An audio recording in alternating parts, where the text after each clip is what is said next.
हम जो टेंसेस जो एक्टिव में सब करने जा रहे हैं वो क्या है कि वो हमारा जो मोटिव है वो बिल्कुल जीरो लेवल से है, यानी कि जो बच्चे स्टार्टिंग कर रहे हैं उनसे है। तो आज हम बातें करेंगे प्रेजेंट इंडेफिनिट टेंस के पैसिव वॉइस बनाने की। तो देखिए देखते हैं कैसे बनाते हैं। तो देखिए जो प्रेजेंट इंडेफिनिट का जो पैसिव वॉइस बनता है वो किस प्रकार से बनता है, मैं आपको एक एक करके सिखाऊंगा धीरे धीरे करके स्टेप बाय स्टेप।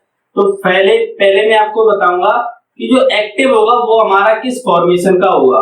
तो देखिए जो हमने टेंसेस पढ़े हुए हैं, जो हमने टेंसेस पढ़े हैं, तो प्रेजेंट इंडेफिनिट टेंस जब हमने पढ़ा था तो उसका जो अफर्मेटिव था, ठीक है, अफर्मेटिव सेंटेंस, ठीक, यानी कि जो अफर्मेटिव सेंटेंस था उसका जो स्ट्रक्चर था, जो टेंस को बनाने का तरीका था हमारा दोस्तों, वो क्या था, वो कुछ इस प्रकार से था। सब्जेक्ट प्लस वर्ब की फर्स्ट फॉर्म प्लस उसमें ऐड करना था हमको एस या ईएस, सॉरी एस या ईएस एंड ऑब्जेक्ट। और ये कब था दोस्तों, ये था हमारा जब जब हमारे पास जो सब्जेक्ट होता है वो किस फॉर्म में होता है, सिंगुलर फॉर्म में होता है, ठीक। लेकिन जब हमारा सब्जेक्ट प्लूरल फॉर्म में होता है उसका जो स्ट्रक्चर था सब्जेक्ट प्लस वर्ब की first form and no adding S then object, ठीक है। तो ये थे हमारे एक्टिव यानी कि टेंस को बनाने का स्ट्रक्चर्स थे।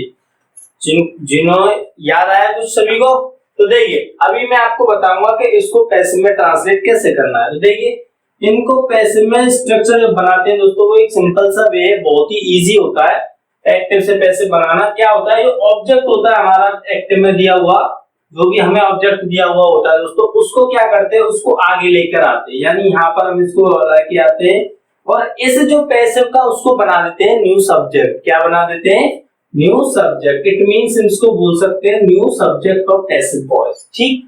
तो देखिए कैसे ऑब्जेक्ट। अब मैं आपको एक सिंपल सी बात बताना चाहता हूं कि जब भी आपको कोई पैसिव वॉइस पूछता है या फिर आप उसको पैसिव वॉइस समझाते हैं या फिर आप पढ़ते हैं कभी, तो आपको देखा होगा किताबों में या फिर आपने कहीं से पढ़ा हो, तो आपको मैं एक सिंपल सी बात बताऊं कि जब भी हम कोई भी पैसिव वॉइस करते हैं, जैसे मान लीजिए आज हम बातें कर रहे हैं प्रेजेंट इंडेफिनिट टेंस, तो इसके अंदर क्या होता है कि खासियत होती है कि इस टेंस के अगले वाले जो नेक्स्ट टेंस होता है उसी टेंस का नेक्स्ट टेंस प्रेजेंट का, तो प्रेजेंट इंडेफिनिट, तो इसका इसी का टेंस का नेक्स्ट क्या होगा, प्रेजेंट कंटीन्यूअस। तो उसकी हम हेल्पिंग वर्ब्स चुरा लेते हैं या फिर वहां से ले लेते हैं। तो ये होगी हमारी इसमें जो हेल्पिंग वर्ब्स होंगी दोस्तों वो क्या होंगे, is are am. It means एक स्टेप आगे चलते हैं कहां पर, हेल्पिंग वर्ब्स में, ओनली हेल्पिंग वर्ब्स में, ठीक। और एक चीज मैं आपको बहुत मल कहना चाहता हूं कि जो पैसिव वॉइस तब हम बनाते हैं दोस्तों, तो एक चीज का विशेष याद रखें कि कोई भी पैसिव वॉइस हो चाहे वो किसी भी टेंस का क्यों ना हो, विदाउट वर्ब की थर्ड फॉर्म के उसको बनाया नहीं जा सकता। It means third form is very, यानी कि बहुत सफिशिएंट है हमारे लिए, ठीक है। यहाँ पर क्या यूज करना है, वर्ब की कौन सी फॉर्म को यूज करना है, थर्ड फॉर्म को। अगर आप कोई भी पैसिव वॉइस बना रहे हैं इसी से नहीं कोई भी, तो उसको क्या यूज करना है, वर्ब की थर्ड फॉर्म को यूज करना। एंड अब इसके नेक्स्ट देखिए दोस्तों, मैंने इसको आगे लिख दिया, जो मैंने क्या कह दिया, इसको न्यू सब्जेक्ट बोल दिया पैसिव का। उसके बाद इसकी हेल्पिंग वर्ब जो क्या है, इज आर एम, जो पैसिव बनाना है हम इसको।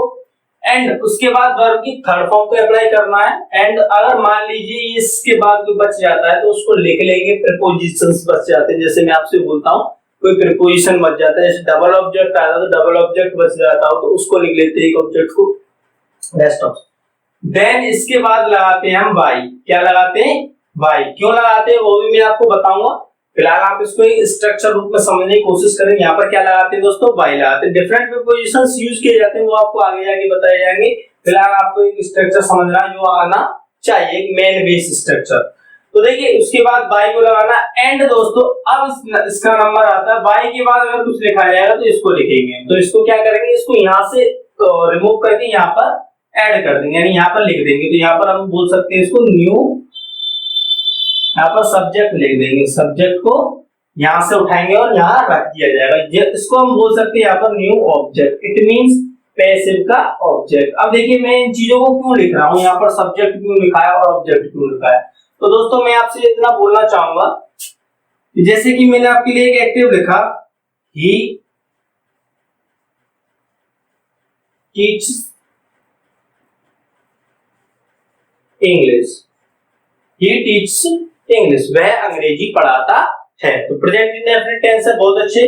तो इसका जब पैसिव वॉइस ट्रांसलेट करेंगे दोस्तों किस प्रकार से करेंगे, तो आइए हम अपने स्ट्रक्चर की जो हमने बनाया है, जो हमने एक स्ट्रक्चर फॉर्म किया है, उसको उसके अकॉर्डिंग इस टेंस का ट्रांसलेशन करने की कोशिश करते हैं। क्या हमारा जो स्ट्रक्चर हमने तैयार किया है क्या वो सही है, क्या इसको एकदम फिट बैठ रहा है या नहीं बैठ रहा है। देखते हैं दोस्तों, सबसे पहले मैंने आपको बोला इस सब्जेक्ट इस टेंस का जो भी स्ट्रक्चर आपको मिला है टेंस एक्टिव का, उसका ऑब्जेक्ट लीजिए। तो इसमें ऑब्जेक्ट क्या है हमारा, इंग्लिश। क्या है हमारा इसमें ऑब्जेक्ट, इंग्लिश। तो हम यहाँ लिख देंगे इसको इंग्लिश। इट मींस इस पैसिव वॉइस का सब्जेक्ट हो गया। ये क्या हो गया, इस पैसिव वॉइस का सब्जेक्ट हो गया। इसके अकॉर्डिंग हमें अपनी हेल्पिंग वर्ब्स को यूज करना है। तो हम ये बहुत आसानी से बहुत अच्छे से जान चुके हैं, हमने इनको यूज भी किया है दोस्तों, कि कब हमें इसका यूज करना है, कब हमें आर का यूज करना है, कब हमें एम का यूज करना है। तो यहाँ पर क्या यूज होना चाहिए, इज। क्या यूज होना चाहिए, is. English is.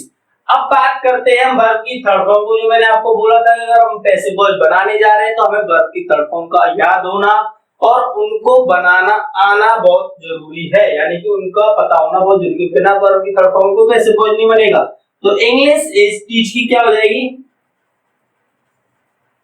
Taught. English is taught. अब देखिए कुछ बच रहा है नहीं बच रहा है कोई बात नहीं। अब मैं यहाँ पर लगाने वाला हूं बाई।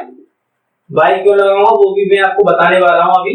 तो बाई लगाया मैंने। अब मेरा जो सेंटेंस का जो स्ट्रक्चर बोला सब्जेक्ट या फिर new object, it means he. अब देखिए न्यू ऑब्जेक्ट लिखने का मतलब क्या, अब ये जो प्रोनाउन लिखा हुआ है ही, इसको हम डायरेक्ट यहाँ पर ही नहीं लिख सकते। हम इसको यहाँ पर डायरेक्ट ही नहीं लिख सकते। अगर यहाँ पर कोई नाउन होता, नाउन का मतलब कोई भी नाम वगैरह होता, राम सीता गीता कुछ भी होता, तो हम उसको सीधा सीधा लिख सकते थे, कोई दिक्कत नहीं है। लेकिन अगर प्रोनाउन फॉर्म में दिया हुआ है तो हम उसको उसके ऑब्जेक्ट फॉर्म में लिखेंगे। जैसे कि मैं आपके लिए लिख देता हूं subject and object. It means when he है तो ही का ऑब्जेक्ट क्या होता है, हिम। शी है तो हर। यू है तो यू। आई है तो मी। दे है तो देम। एंड इट का तो इट होता है। ये मोस्टली जो यूज वी है, सॉरी वी एंड वी है तो अस। क्लियर। तो अगर ये कोई सब्जेक्ट जब हमें नाउन प्रोनाउन फॉर्म में दिया तो उसको हम किस फॉर्म में लिखेंगे, उसके ऑब्जेक्ट फॉर्म में लिखेंगे। इसलिए मैंने आपके लिए लिखा था यहाँ पर न्यू ऑब्जेक्ट। तो ही का क्या हो जाएगा ऑब्जेक्ट दोस्तों, ही का हो जाएगा हिम। तो हम यहाँ पर क्या लिखेंगे, हिम। तो English is taught by him. अब देखिए मैं बाय का अर्थ बताता हूँ, दोनों का हिंदी सेंस बताता हूँ आपको। तो इसका जो लिख रहा है वह अंग्रेजी पढ़ाता है, इसका मतलब क्या है दोस्तों, वह अंग्रेजी पढ़ाता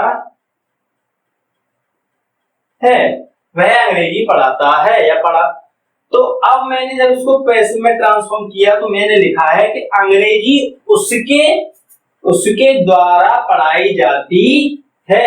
अंग्रेजी उसके द्वारा, के द्वारा की जो अर्थ आता है हिंदी में, मैं आपको बोलूं हिंदी में जब हम आइडेंटिफाई करते हैं तो के द्वारा के द्वारा जो सब्जेक्ट होता है उसको ऐड किया जाता है, तब वो हमारा पैसिव वॉइस होता है। लेकिन कोई हमसे बोलता है कि इंग्लिश में हमें आइडेंटिफाई करना है पैसिव वॉइस, तो कैसे करेंगे।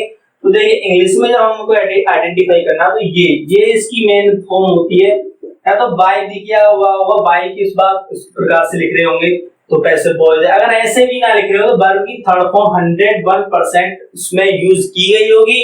और देखिए इसके साथ अगर थर्ड फॉर्म का यूज हो रहा है तो सीधी सीधी सी बात है वो पैसिव वॉइस ही है।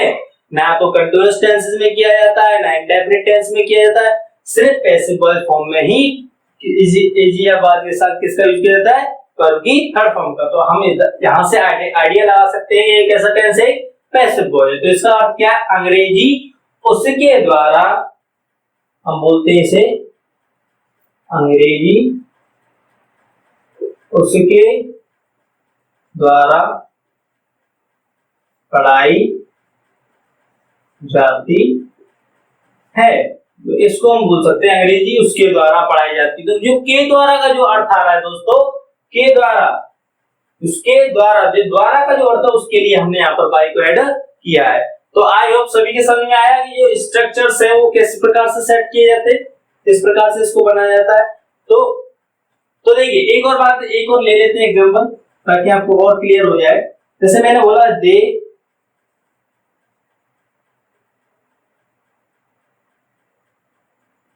दे कंप्लीट देयर वर्क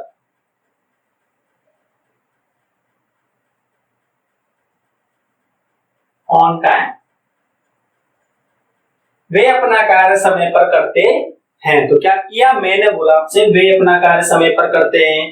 तो देखिए चलिए अच्छी बात है, पैसिव वॉइस बनाना है। अगर हमसे बोला जाता है कि इसका पैसिव वॉइस बनाइए, अब देखिए इसका जो पैसिव वॉइस बनाया जाएगा दोस्तों वो किस प्रकार से बनाया जाएगा। तो दे के बाद देखिए वर्ब में ना तो ऐसे है ना ये ऐसे, यानी वर्ब कैसा सब्जेक्ट है, बहुवचन सब्जेक्ट है हमारा प्लूरल फॉर्म में। तो किस प्रकार से बनेगा, चलिए ये वाला जो स्ट्रक्चर है वो सेट हो रहा है हमारा। तो अच्छी बात है, अब हम इसका पैसिव वॉइस बनाते हैं। तो इसका पैसिव वॉइस बनाने का जो स्ट्रक्चर है वो इस प्रकार से। तो सबसे पहले हमें क्या चाहिए, हमें चाहिए इसमें से अपना ऑब्जेक्ट। जो ऑब्जेक्ट क्या है हमारा दोस्तों, ऑब्जेक्ट हमारा देयर वर्क, वर्क ऑब्जेक्ट। लेकिन ये इसका पॉजिटिव है जो इसके साथ ऐड है, जो इसको साथ में ही लिखा जाएगा। तो हम लिखेंगे यहाँ पर देयर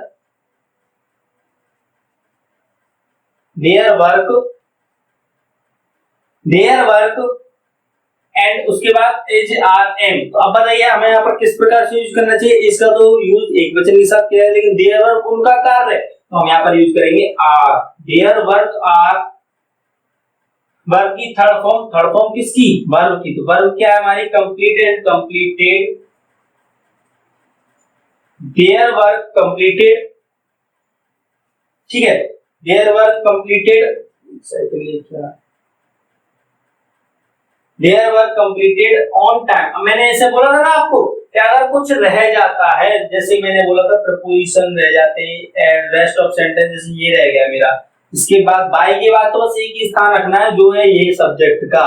अगर इससे पहले कुछ रह जाए तो उसको बाय से पहले लिख लीजिए। जैसे मैं लिखने वाला हूं यहाँ पर ऑन टाइम, क्या लिखने वाला हूं, on time. Their work are completed on time by, देगा क्या हो जाएगा ऑब्जेक्ट दोस्तों, देगा हो जाएगा देम, क्या हो जाएगा देम। तो हम यहाँ लिख देंगे देम। तो इस प्रकार से आप एक्टिव से प्रेजेंट इंडेफिनिट के, अफर्मेटिव सेंटेंसेस के एक्टिव से पैसिव ट्रांसलेशन कर सकते हैं। तो इसका अर्थ क्या होगा, they complete their work on time, वे अपना कार्य समय पर करते हैं। तो इसका क्या होगा, उनका कार्य समय पर किया, उनके द्वारा समय पर किया जाता है, यानी उनका कार्य उनके द्वारा समय पर किया जाता है। तो क्लियर, यहाँ तक सभी को समझ आया दोस्तों। किसी को डाउट है, किसी को अगर कोई डाउट हो इससे रिलेटेड कुछ चीज समझ में नहीं आया तो हमसे पूछ सकते हैं, कोई दिक्कत नहीं। पर एक शर्त है उसके लिए, कंडीशन, आपको वीडियो थोड़ा समझें, देखें, पहले पूरा देखें फिर समझें, फिर अगर कोई डाउट है तो आप हमसे बातें कर सकते हैं। तो आप अभी हम आगे बढ़ सकते हैं दोस्तों नेगेटिव की ओर।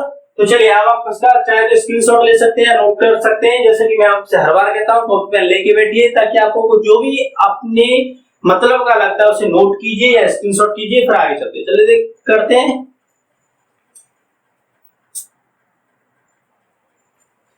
तो चलिए दोस्तों अब देखते हैं नेगेटिव सेंटेंसेस के। तो नेगेटिव सेंटेंसेस हम ले लेते हैं इधर। तो नेगेटिव सेंटेंसेस क्या होता है हमारा, तो जो एक्टिव का स्ट्रक्चर होता है, मैं आपको दोनों तरीके बिल्कुल बेसिक समझाऊंगा कि जिससे आपको कोई डाउट रहा ही नहीं, क्योंकि आपको स्ट्रक्चर्स भी दिखाऊंगा, एक नियम भी जो टेंस का जो एक्टिव का नियम होता है उसको भी बताऊंगा और पैसिव का नियम होता है उसको भी बताऊंगा, ताकि आपको कोई भी क्लियर जो भी डाउट है वो क्लियर होते रहे। देखिए एक्टिव के क्या नियम होता है, जो टेंस क्या होता है वो क्या होता है, सब्जेक्ट होता है एंड डू या does plus not and verb की first form and add object, यही तो होता है। तो देखिए दोस्तों अब इसका जो पैसिव का जो हम बनाएंगे वो क्या होगा, इधर से ऑब्जेक्ट को लेकर आएंगे आगे, यानी ऑब्जेक्ट जब आगे आएगा तो क्या होता है हमारा ऑब्जेक्ट, या हम बोल सकते हैं इस पैसिव का न्यू सब्जेक्ट, जो जिसके अकॉर्डिंग हमें अपनी हेल्पिंग वर्ब्स यूज करनी है। तो इसके अकॉर्डिंग हमें अपनी हेल्पिंग वर्ब्स यूज करें, तो वो क्या है हमारी हेल्पिंग वर्ब दोस्तों, एज आर एम, प्लस उसमें ऐड करना है नॉट को, वर्ब की थर्ड फॉर्म, प्लस अगर कुछ रह जाता है, जैसे मैंने अपनी ऑन टाइम वगैरह जो प्रीपोजिशंस वगैरह रेस्ट ऑफ सेंटेंसेस रह जाते हैं तो उनको लिखें अदर देन बाय, प्लस जो सब्जेक्ट है उसको यहां लिखें। अगर वो नाउन फॉर्म में है तो नाउन फॉर्म में सीधा सीधा लिखा जाएगा, जो नाम आया तो नाम तो रखा ही जाएगा, लेकिन प्रोनाउन फॉर्म में है तो उसका किस प्रकार से ट्रांसलेशन किया जाएगा, ऑब्जेक्टिव रूप में लिखा जाएगा। तो हम यहां लिख सकते हैं सब्जेक्ट, या हम कह सकते हैं न्यू ऑब्जेक्ट, किसका, पैसिव का। आइए देखते हैं कैसे। जैसे मैंने आपके लिए एग्जांपल लिया,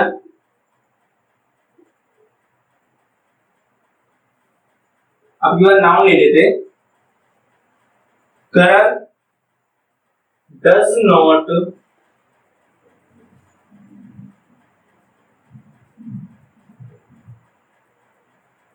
take any risk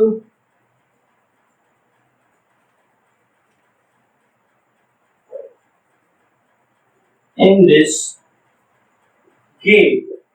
Karan does not take any risk in this game daily, यानी कोई करण जो है इस खेल में कोई भी रिस्क, कोई भी दिक्कत नहीं लेता है, यानी कि ठीक है। तो अब इसका हम करते हैं पैसिव वॉइस। पैसिव वॉइस करते हैं तो दोस्तों हमें चाहिए इसका ऑब्जेक्ट। तो ऑब्जेक्ट क्या है? टेक हो गया हमारा, देखिए वर्ब। टेक क्या हो गया हमारा? वर्ब। अब ये इन हो गया भाई हमारा प्रीपोजिशन, ठीक है। दिस हो गया हमारा क्या हो गया? दिस क्या हो गया? एडजेक्टिव। और गेम क्या हो गया? इस खेल में, तो ये हमारा प्रोनाउन, सॉरी नाउन हो गया। अच्छा, तो ये क्या है हमारा? ये है हमारा ऑब्जेक्ट। ये क्या है हमारा? ऑब्जेक्ट। यहां से उठाएंगे एनी रिस्क, एनी रिस्क। अब इसके अकॉर्डिंग हमें अपनी दोस्तों हेल्पिंग वर्ब्स रखनी है। तो हेल्पिंग वर्ब्स कह दिए गए सिंगुलर वर्ब है, सिंगुलर सब्जेक्ट, तो मुझे रखिए, इसको रखिए, इसको रखिए। तो लीजिए सर, हमने क्या रख दिया? इसको रख दिया। बहुत अच्छे। अब अगर हमें नहीं दिया हुआ तो क्या ऐड कर देंगे? नॉट को ऐड कर देंगे। ये भी बहुत अच्छी बात है। अब यूज करना है वर्ब की थर्ड फॉर्म, जो पैसिव का क्या है? बिल्कुल रीढ़ की हड्डी है, यानी बोल सकते हैं बैकबोन, यानी बिल्कुल बिना वर्ब की थर्ड फॉर्म के पैसिव वॉइस है ही नहीं। तो वर्ब थर्ड क्या होगा दोस्तों? टेकन। क्या होगा? टेकन। टेका क्या होता है? टेकन। तो any risk is not taken in this game. क्या? जैसे मैंने आपसे बोला ना कि बाई से पहले जो भी रेस्ट ऑफ सेंटेंसेस बच जाए हमारे पास, यानी जो भी चीज बची रह जाती है उसको लिख देना चाहिए। तो इन दिस गेम, क्लियर? तो यानी any risk is not taken in this game by. अब देखते हैं कौन है हमारा सब्जेक्ट। हमारा सब्जेक्ट है करण, जो क्या है? That is noun. क्या है? नाउन। जो क्या है? नाउन है। तो नाउन का तो भाई नाउन ही लिखा जाएगा। इट मींस करण का करण ही लिखा जाएगा, क्योंकि इसका प्रोनाउन हम लिख नहीं सकते, यानी ऑब्जेक्ट बना नहीं पाएंगे। करण का ऑब्जेक्ट क्या होगा? कुछ नहीं, करण तो करण ही है, नाम का तो नाम ही लिखा जाएगा। तो आई होप सभी के समझ में आया होगा कि किस प्रकार से नेगेटिव सेंटेंसेस को भी ट्रांसलेट किया जाता है। तो चलिए दोस्तों, बहुत अच्छे। अब आगे बढ़ते हैं अपने इंट्रोगेटिव सेंटेंसेस की ओर। उसमें भी सीखेंगे कि हम इंट्रोगेटिव सेंटेंसेस को किस प्रकार से एक दूसरे में ट्रांसलेट करते हैं। तो आइए देखते हैं नेगेटिव से इंट्रोगेटिव की ओर। आप चाहे तो इसका एक स्क्रीनशॉट ले सकते हैं, नोट कर सकते हैं। तो देखिए दोस्तों, अब बातें करते हैं हम लोग इंट्रोगेटिव सेंटेंसेस की। तो इंट्रोगेटिव सेंटेंसेस क्या होते हैं, कैसे होते हैं? तो हम बहुत अच्छे से, बहुत भली बात पर अच्छे हैं इनसे कि भाई साहब होते कैसे। तो देखिए दोस्तों, इनको पहचानते कैसे हैं वो भी आपको पता है। इंट्रोगेटिव सेंटेंसेस में पहला जो स्ट्रक्चर होता है, फर्स्ट रूल विच इज क्या? तो क्या था? जो था हमारा कि जब कोई डब्ल्यूएच वर्ड, कौन सा डब्ल्यूएच वर्ड? क्या? कौन सा डब्ल्यूएच वर्ड? क्या शब्द जब किसी टेंस को स्टार्ट देता है तब हमारा स्ट्रक्चर क्या होना चाहिए दोस्तों? तब हमारा स्ट्रक्चर होता था टेंस का, उसकी हेल्पिंग वर्ब्स को आगे रखते हैं। तो इसको हेल्पिंग वर्ब्स की डू या does, then subject and verb की फर्स्ट फॉर्म एंड ऑब्जेक्ट। क्या था हमारा? It is structure. ये था हमारा उसका स्ट्रक्चर। लेकिन हमें इसका पैसिव वर्ब ट्रांसलेट करना है। तो देखिए, इसका पैसिव वर्ब ट्रांसलेट करना बहुत इजी है। तो मैं आपको बताऊं, जो हेल्पिंग वर्ब्स के स्थान है उसको हेल्पिंग वर्ब्स ही घेरेंगी। इट मींस जहां हेल्पिंग वर्ब्स है तो यहां भी हेल्पिंग वर्ब्स ही रखी जाएंगी। तो इज, आर एंड एम। पर देखना कैसे है? देखना हमें हमारे ऑब्जेक्ट को, जो हमारा क्या है पैसिव वर्ब्स का न्यू सब्जेक्ट है, तो हम लिख सकते हैं यहाँ पर object, it means new subject of passive voice, new subject of passive voice. Then अगर आपको इसमें भी नॉट मिल जाता है तो हम आपको जो टेंसेस पढ़ाए थे उसमें भी बताए थे कि सब्जेक्ट के बाद नॉट को ऐड करना होता है, और यहाँ पर भी हमारा जो न्यू सब्जेक्ट उसके बाद आप नॉट को ऐड कर सकते हैं। देन वर्ब की थर्ड फॉर्म को अप्लाई करना है दोस्तों। उसके बाद अगर कुछ रह जाता है रेस्ट ऑफ सेंटेंस तो उसे लिख लीजिए, नहीं है तो उसके बाद बाई को अप्लाई कीजिए। देन और जो हमारा यहाँ का सब्जेक्ट है, यानी कि हम इसको बोलते हैं क्या? New object. क्या बोलते हैं? New object. और उसके बाद इंट्रोगेशन मार्क जो लगाना बहुत अति आवश्यक है पंक्चुएशन की देखते हुए। देखते हैं, अब इसका एग्जांपल देख लेते हैं, एक समझ लेते हैं। जैसे मैंने आपके लिए बोला does he cell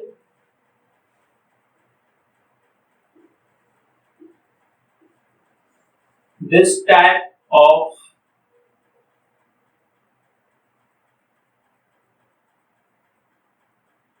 pen, this type of pen, ठीक है। Does he sell these, sorry these कर लेते हैं, प्लूरल बना लेते, दीज टाइप्स ऑफ पेन्स। अरे यार, does he sell these pens, देखिए यहाँ इतने कर देते। चलिए, does he sell these pens, क्या वे इन पेनों को बेचता है, क्या वह इन पेनों को बेचता है या इन कलमों को बेचता है। तो कैसे बनाएंगे दोस्तों इसका पैसे, पहले तो देखिए यहाँ पर जब हेल्पिंग वर्ड है तो भाई हमें भी यहाँ पर हेल्पिंग वर्ड नहीं रखिए, बट देखते किसे है, इसे है, जो हमारा ऑब्जेक्ट है। तो ऑब्जेक्ट है दीज पेन्स, क्या है, कैसा ऑब्जेक्ट है, बहुवचन है भाई। तो बहुवचन है तो बैक क्या आना चाहिए, यहाँ पर आना चाहिए भाई आर। क्लियर हुआ दोस्तों। चलिए बहुत अच्छे। अब यहाँ पर न्यू सब्जेक्ट यानी ऑब्जेक्ट को लिख देना है, तो लिख लेते हैं, आइए देखते हैं। तो दीज पेन्स, क्या लिख लेते हैं, दीज पेन्स। तो आर दीज पेन्स, वर्ब की थर्ड फॉर्म को अप्लाई करना है दोस्तों, तो वर्ब की थर्ड फॉर्म होती है सोल्ड। क्लियर यहां तक सभी को। Are these pens sold. अब बातें आई, कुछ रह गया हो तो उसे लिख लीजिए, नहीं तो क्या लिख लेना चाहिए, बाई लिख लेना चाहिए। चलिए बहुत अच्छे, स्ट्रक्चर हमारा सही बैठ रहा है, बिल्कुल फिट। चलिए तो अब देखते हैं दोस्तों सब्जेक्ट यानी कि न्यू ऑब्जेक्ट जो क्या है, ही का ऑब्जेक्ट होता है। हम बहुत अच्छे से सीख चुके हैं, बहुत अच्छे से जान चुके हैं, कई बार लिख चुके हैं। ही का ऑब्जेक्ट क्या होता है, हिम होता है। क्लियर हुआ याद है सभी को। तो चलिए अभी मैं आपको बताने वाला हूं इसी के अंदर डबल इंट्रोगेटिव सेंटेंस, जो बहुत इंपॉर्टेंट है। तो मैं आपके लिए बस सीधा स्ट्रक्चर बताता हूं। तो सीधा स्ट्रक्चर क्या होता है, जो डब्ल्यूएच वर्ड होता है उसको आगे लिखते हैं, यानी जब हमारे वाक्य में डब्ल्यूएच वर्ड बीच में आने लगते हैं तब 12 टेंस है, ये ध्यान कीजिए, थोड़ा याद कीजिए, अपनी कोशिश करिए। उसके बाद डू या डज आता है कि नहीं आता है, डू या does plus subject then verb की फर्स्ट फॉर्म एंड ऑब्जेक्ट, ये तो होता है हमारा जो सेंटेंस का स्ट्रक्चर होता है। तो चलिए अब देखते हैं इसका पैसिव स्ट्रक्चर। तो पैसिव स्ट्रक्चर क्या हो जाएगा दोस्तों, जो डब्ल्यूएच वर्ड यहाँ यूज हुआ है, जो डब्ल्यूएच वर्ड एक्टिव में यूज हुआ वही डब्ल्यूएच वर्ड हमारे पैसिव में भी यूज होगा। इट मींस डब्ल्यूएच वर्ड को सेम टू सेम लिख दिया जाएगा। बहुत अच्छे।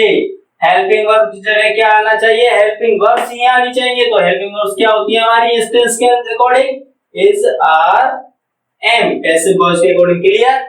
उसके बाद हमें चाहिए अपना न्यू ऑब्जेक्ट, इट मींस यहां से प्लस बोल सकते हैं ऑब्जेक्ट यानी कि न्यू सब्जेक्ट। देन उसके बाद वर्ब की क्या आना चाहिए दोस्तों, वर्ब की थर्ड फॉर्म। कौन सी फॉर्म, थर्ड फॉर्म को, ठीक। एंड अगर कुछ रह गया तो उसे लिख लीजिए, नहीं तो बाय को लिखिए एंड सब्जेक्ट, या फिर कह सकते हैं हम new object then interrogation mark. जैसे कि मैं आपसे बोलूं दोस्तों, देख लेते हैं अभी एग्जांपल में। जैसे मैंने आपसे बोला why do you want, why do दे।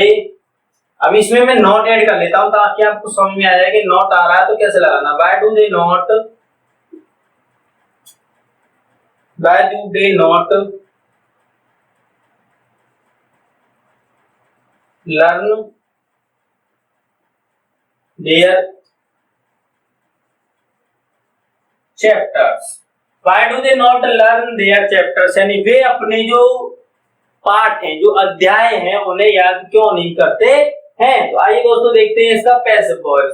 दोस्तों देखिए, जो मैंने आपको बोला कि जो डब्ल्यूएच वर्ड यहाँ यूज होगा वही डब्ल्यूएच वर्ड नीचे लिखा जाएगा। It means why, it means why का व्हाई। व्हाई के बाद अपनी हेल्पिंग वर्ड जो यहाँ पर यूज हुई है, तो हमें भी उसी के अकॉर्डिंग यूज करना है। तो हमारी हेल्पिंग वर्ड्स क्या है, इज आर एम, जो कहां देखकर लगानी है हमें हमारे ऑब्जेक्ट को। Their chapters are plural form, तो हम लिख सकते हैं यहाँ पर आर, लिखेंगे why are their chapters, why are their chapters अब अगर नॉट को ऐड यहाँ पर जैसे कि आपको दिख रहा होगा कि सब्जेक्ट हेल्पिंग वर्ड्स, उसके बाद सब्जेक्ट एंड नॉट है। सिमिलर वही फॉर्मेशन यही रखना है कि जैसे डब्ल्यूएच वर्ड आया उसको लिख दिया, हेल्पिंग वर्ड जो हेल्पिंग वर्ड्स को लिख दिया, सब्जेक्ट था तो हमने हमारा न्यू सब्जेक्ट को लिख दिया। अब नॉट है तो नॉट को भी लिख देंगे। तो नॉट उसके बाद लर्न यानी थर्ड फॉर्म क्या होती है, LEARNT लर्नड यानी कि वर्ब की थर्ड फॉर्म। और क्या रह गया, कुछ रह गया नहीं रह गया तो क्या है बाय, फिर कौन आने वाला है हमारा प्रोनाउन, इट मींस दे का क्या हो जाएगा देम। बताइए आपको समझ में आया कि नहीं आया? आई होप सभी के समझ में आया होगा दोस्तों, किसी को कोई डाउट नहीं रहा होगा क्योंकि बहुत ही इजी है, इनको बनाने में कुछ भी अपनी ओर से दिमाग चलाने की जरूरत है ही नहीं, क्योंकि जो भी हमें दिया होता है उसी में से हमें बनाना है। ऐसी बात कुछ है नहीं कि हमें कुछ कोई स्पेलिंग याद नहीं है तो उसको पूछना है या कुछ करना। वर्ब की थर्ड फॉर्म तो हम पहले भी याद कर चुके हैं परफेक्ट टेंसेस में। तो क्लियर हुआ सभी को यहाँ तक? चलिए दोस्तों, आज मैंने आपके लिए बताया पास्ट प्रेजेंट इंडेफिनिट। तो इसी प्रकार से हम स्टेप बाय स्टेप आगे बढ़ने वाले हैं, प्रेजेंट इंडेफिनिट, फिर पास्ट इंडेफिनिट, फिर फ्यूचर इंडेफिनिट। इसी प्रकार से हम अपने टेंसेस की क्लियर करेंगे। तो मैं आपके लिए एक जानकारी के लिए बता दूं कि कोई बच्चा सोच रहा हो कि 12 टेंस नहीं बच्चों, नहीं दोस्तों, ऐसा कोई दिक्कत नहीं है दोस्त। केवल और केवल जो पैसिव वॉइस होते हैं 12 टेंसेस में से 8 टेंसेस के पैसिव वॉइस बनाए जाते हैं, यानी परफेक्ट कंटीन्यूअस टेंसेस के पैसिव वॉइस नहीं बनते हैं, नहीं बनता है एक फ्यूचर कंटीन्यूअस टेंस का। जब 4 कट जाएंगे तो हमारे पास कितने रह जाएंगे, 8 रह जाएंगे। तो हम जो बनाना सीखेंगे उनमें से 8 टेंसेस के पैसिव वॉइस बनाना सीखेंगे। बनाना तो हम बहुत कुछ सीखने वाले हैं, केवल 8 ही से नहीं बहुत कुछ, लेकिन स्टेप बाय स्टेप, कोई जल्दबाजी नहीं, कोई गड़बड़ाहट नहीं, आराम से सीखना है, कोई दिक्कत नहीं आने वाली किसी को, कोई डाउट नहीं होने वाला है। अगर किसी को डाउट होता है तो हमसे बात कर सकते हैं, कमेंट में हमें बता सकते हैं। चलिए तो दोस्तों, मिलते हैं नेक्स्ट वीडियो में। आज की वीडियो हमारी इतनी ही, आज के लिए आपके लिए हमारे पास इतना ही बहुत है। चलिए देखते हैं नेक्स्ट वीडियो में, मिलेंगे नेक्स्ट वीडियो में। धन्यवाद बहुत बहुत आपका।